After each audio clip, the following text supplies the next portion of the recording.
इस कार्यक्रम के पुण्यार्चक हैं श्री वीरचंद, श्रीमती उषा रानी, श्री राजेंद्र कुमार, गजेंद्र कुमार, श्री अजय कुमार, श्री प्रवीण, श्रीमती प्रिया, श्री विकास, श्रीमती मेनका, श्री प्रणव, रेशम, अक्षित, तनिष्क, कश्वी, लाव्या एवं समस्त बड़जात्या परिवार, कामा निवासी, दिल्ली, जयपुर प्रवासी, फर्म एकता एंटरप्राइजेस।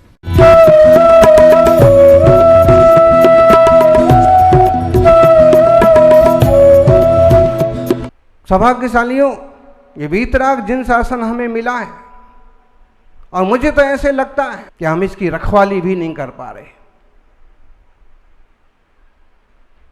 दरिद्र के हाथ खजाना पड़ गया है और वो उसे संभाल भी नहीं पा रहा है। अहिंसा की आड़ में लोग कायर हो गए। अहिंसा का मतलब कायर थोड़ी होता है। जस्टिस साहब कह रहे थे 60 साल पहले कुछ भी नहीं था, 50 साल पहले कुछ नहीं था, परिवार के साथ जाकर के दर्शन करे बचपन में, और आज जब सुनते हैं तो दिल रो पड़ता है कि हमारे जीते जी हमारे तीर्थ छीने जा रहे हैं, रंग रूप बदल दिया जाता है, मूर्तियां खड़ी कर दी जाती हैं। कानून है कि 1947 के पहले के जो जैसे स्थल हैं उसे वैसा ही रखा जाएगा, और जैन तीर्थों पर जबरदस्ती कब्जा किए जा रहे हैं।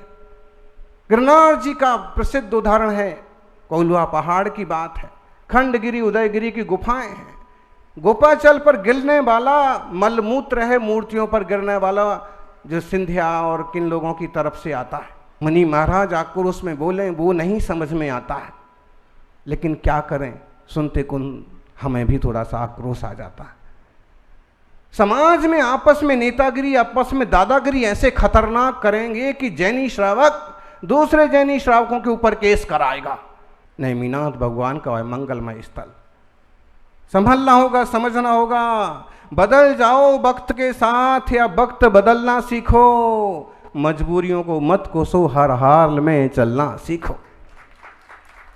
ऐसा है वैसा है, इससे तो कुछ नहीं होगा। ध्यान रखना, जो जानवर जमीन पर पड़ जाता है शेर उसका शिकार अंततः कर ही लेता है, लेकिन जो चलता रहता है हिम्मत बांध के, वो भैंसा खड़ा रहता है, तो शेर भी कई बार उसको छोड़ के भागने को खड़े तो रहिए, हिम्मत तो दिखाइए। जूनागढ़ जामनगर तरफ का एक उदाहरण हमने दिया था कि एक सांड को बाड़े में 5-6 शेर ने घेर लिया है। उस तरफ शेर,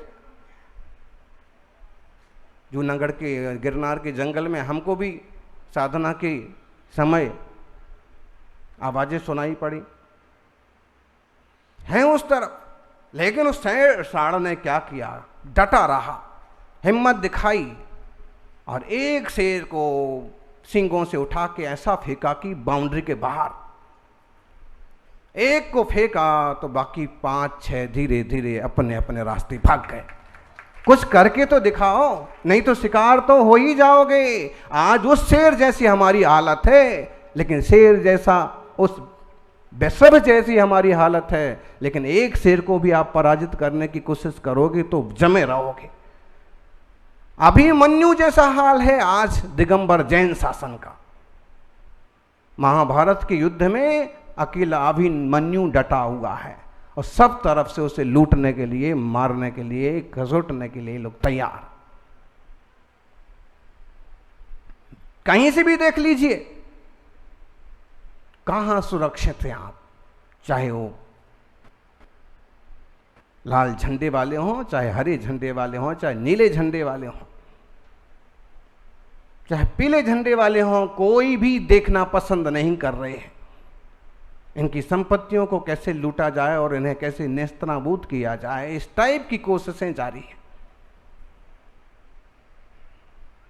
बहुत विचित्र परिस्थिति है। हमको ही संभलना होगा, हमको ही सावधान होना होगा। भले ही आप चींटी मत मारो, लेकिन कभी कोई तीर्थों पर अत्याचार करे तो शेर की तरह दहाड़ो।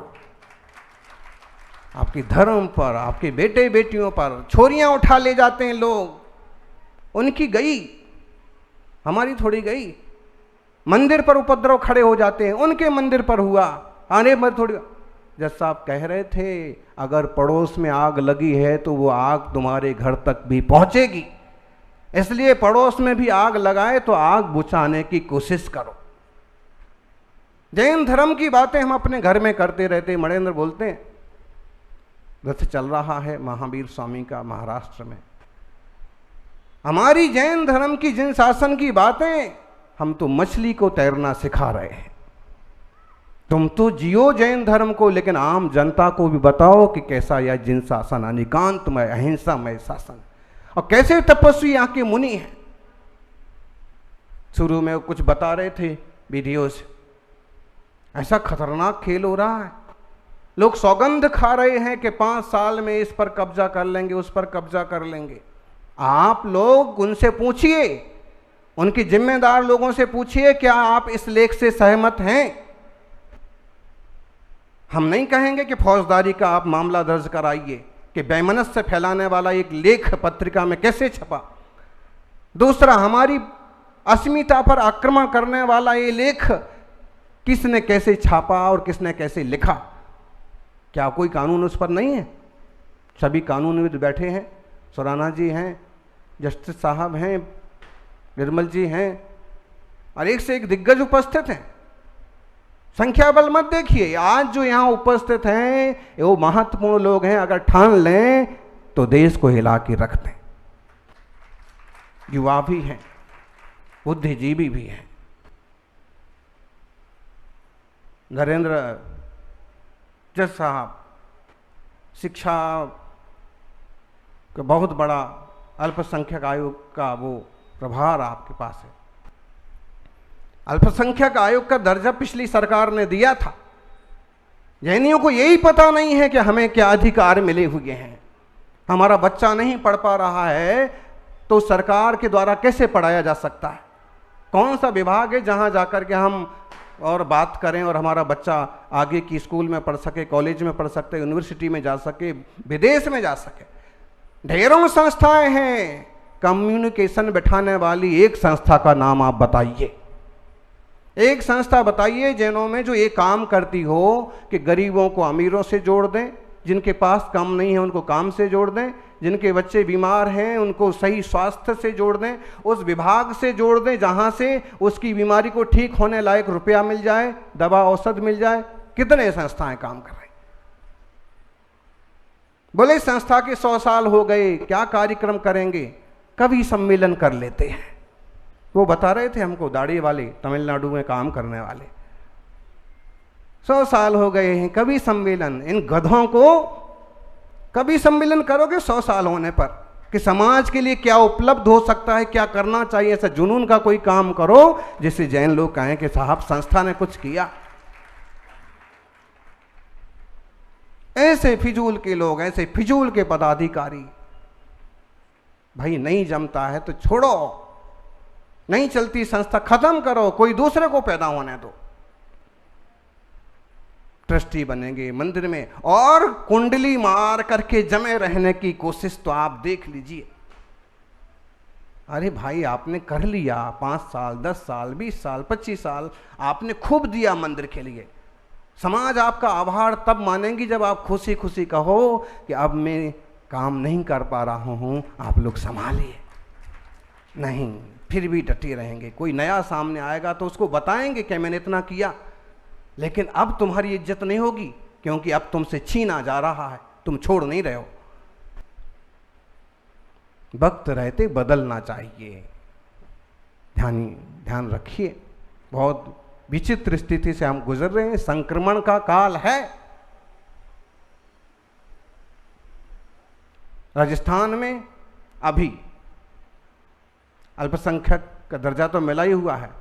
गहलोत जी को हमने कहा था कि वो अपनी अलग चीज़ है, लेकिन साधु संघों की सुरक्षा, आहार विहार आदि की, विहार निहार आदि की प्रवृत्तियों में तकलीफें ना हों, जैन संस्थाएं ना लूटी जाएं, ना कब्जे किए जाएं, कुछ और होना चाहिए। तो उन्होंने जैन आयोग का गठन किया, श्रमण संस्कृति बोर्ड का।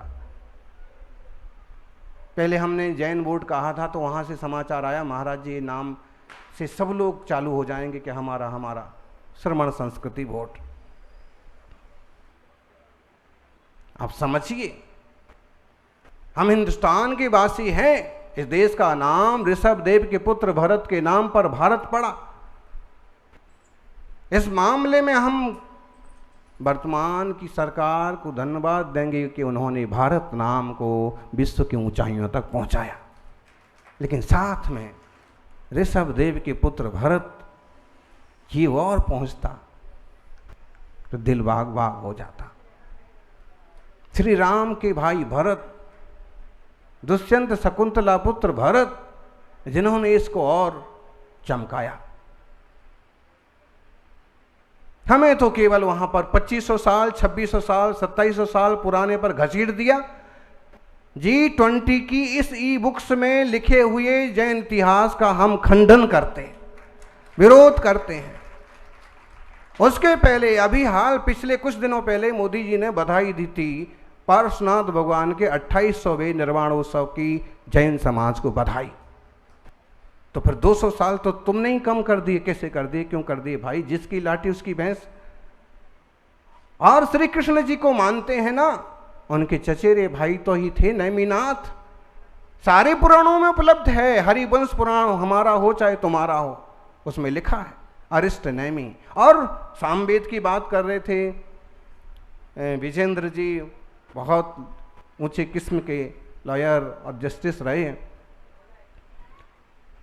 उसमें आया है, ऐसे मंत्र वेदों में आए हैं, स्वस्तिना रसभा, स्वस्तिना अजितः, स्वस्तिना श्रेष्ठ अरिष्ट नेमि। 3-4 तीर्थंकरों के नाम ऐसे गिना करके और उनके लिए वंदन किया है, वो कल्याण करें ऐसी कामना की है। ब्रस भो हरि, 122 से ज़्यादा ऋचाएँ वेदों में आदिनाथ भगवान के नाम की हैं। वेदों से पहले के तो हो गए आदिनाथ। और आप अपनी आंखों से देख के आए हड़प्पा और मोहनजोदारो की संस्कृति। जस्टिस साहब बता रहे थे ना कि वहाँ आज भी अमुक तरह के चिन्ह उपलब्ध हैं जो जिन धर्म को कम से कम 5000 साल पुराना तो सिद्ध करते ही हैं। आचार्य विद्यानंद जी के सामने कुछ मुद्राएं आईं जिस पर जिनेश्वर शब्द लिखा है, जिस पर नग्न मुनि का चित्र बना है, जिस पर ऋषभ देव ध्यान में खड़े हैं और चक्रवर्ती भरत नमस्कार कर रहे हैं, उनके सामंत नमस्कार कर रहे हैं। क्यों जबरदस्ती हमें तंग करते हैं? बुद्ध धर्म की शाखा है, बुद्ध धर्म की शाखा नहीं है, बुद्ध हमसे पैदा हुए हैं। पार्श्वनाथ की परंपरा के एक श्रमण मुनिराज थे पिहिताश्रव, पहली बार उनसे उन्होंने दीक्षा ली। और ये उल्लेख हैं 10वीं शताब्दी के आचार्य देवसेन के दर्शन शास्त्र और दूसरे बौद्ध शास्त्रों में कि मैं पहले ऐसे रहता था, दिगंबर रहता था, हाथ में भोजन लेता था, खड़े होकर भोजन करता था, किसलॉन्च करता था, सारी चर्या लिखी है। वो पुस्तक हमारे पास है। वो खुद पारसनाथ की परंपरा में महावीर के समकालीन हुए हैं, उनसे हम क्यों पैदा होने लगेंगे? वेदों से प्राचीन है। ये बात मान सकते हैं कि श्रमण संस्कृति और वैदिक संस्कृति बहुत प्राचीन काल से साथ साथ चली आ रही है। देवताओं की मूर्तियों की प्रतिष्ठा की पद्धति है ही जैनों की। जैनों में जो लोग मूर्ति को नहीं मानते हैं वो मुसलमानों के 500 साल पहले हुए उपद्रव के कारण से भूल गए।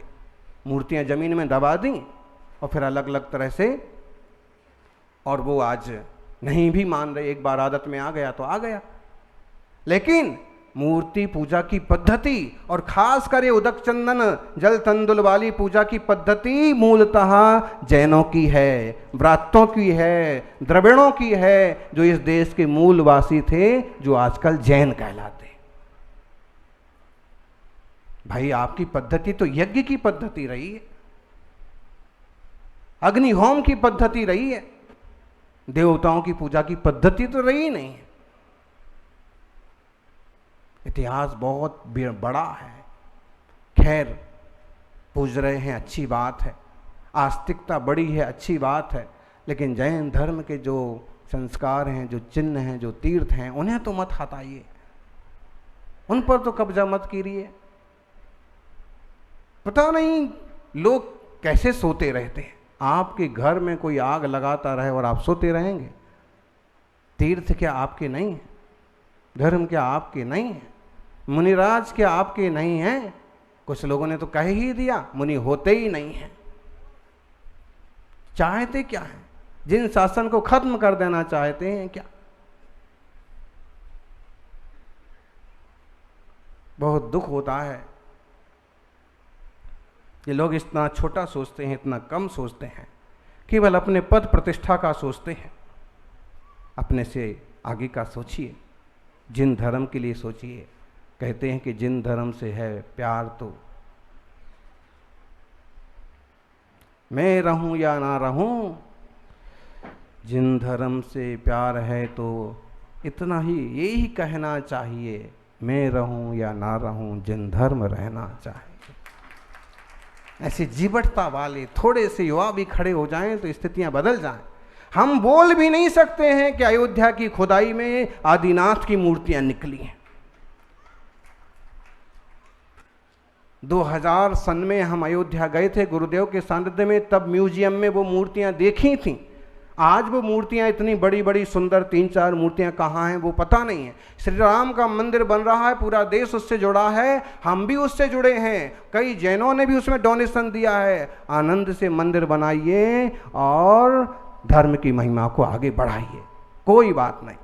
लेकिन कम से कम जो जीवंत हैं, जो आज भी हमारे हैं, हमारे हाथ में हैं, जहां हम पूजा कर रहे हैं, उन्हें तो मत हते आइए।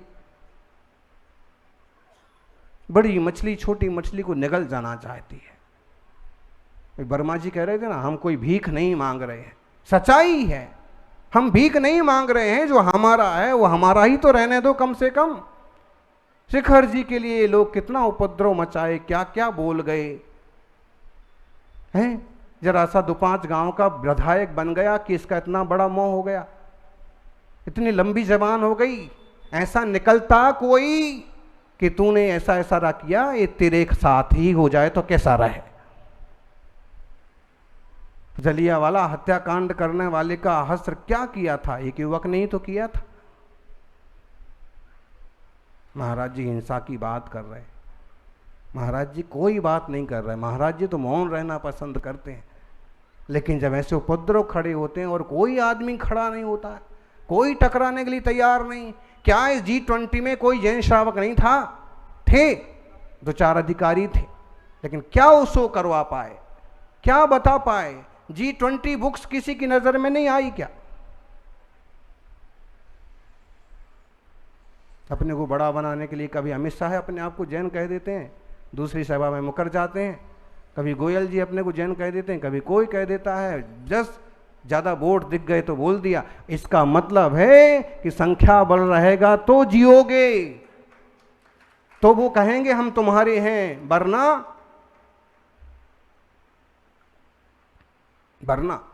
वरना वो तुम्हारे खून के भी होंगे तो राजनीतिक चक्कर में वो कहेंगे हम हैं ही नहीं, हम तो जो है हुमड़ हैं, लेकिन हम वैष्णव वाले हुमड़ हैं, जैन वाले हुमड़ नहीं हैं।